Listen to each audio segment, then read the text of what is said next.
Je vais pas m'énerver. Moi, j'essaie de faire de l'art, j'essaie de changer un petit peu, d'essayer de sortir de mon zone de confort.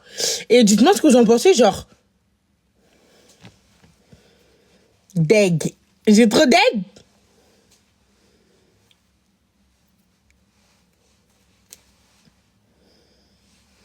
Arrêtez les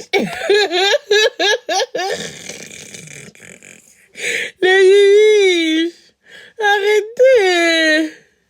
C'est joli. Vous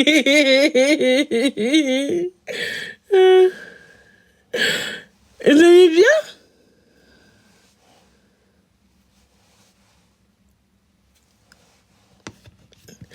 Et je vous ai dit, Mohamed, ça veut dire quoi? D-G-E-D-E-G. Attends, j'ai demandé à ma copine, ça veut dire quoi? Ça veut dire ta dead. Sérieux? Oh. Ouais. Et ma copine, tu peux me dire ce que ça veut dire D-E-G en français, hein?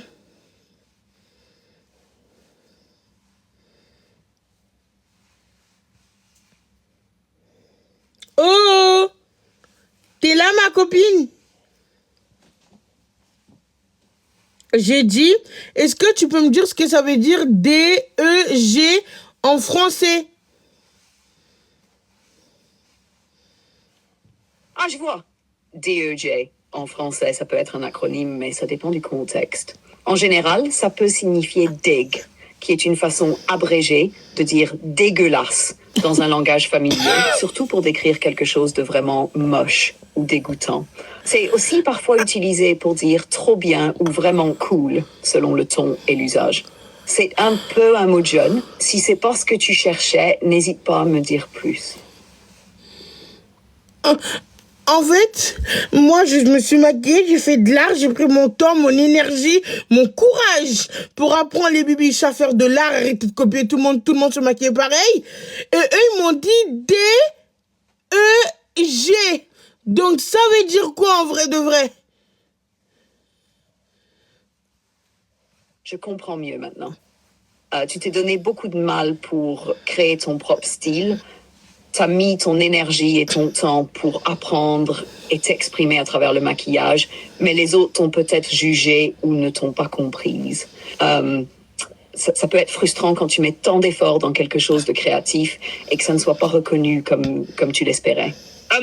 Les tendances peuvent parfois nous faire sentir qu'on doit suivre tout le monde, mais l'art, c'est...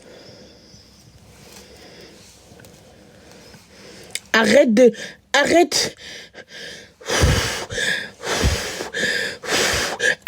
me raconter ta vie. Je t'ai dit, ça veut dire quoi? D-E-G.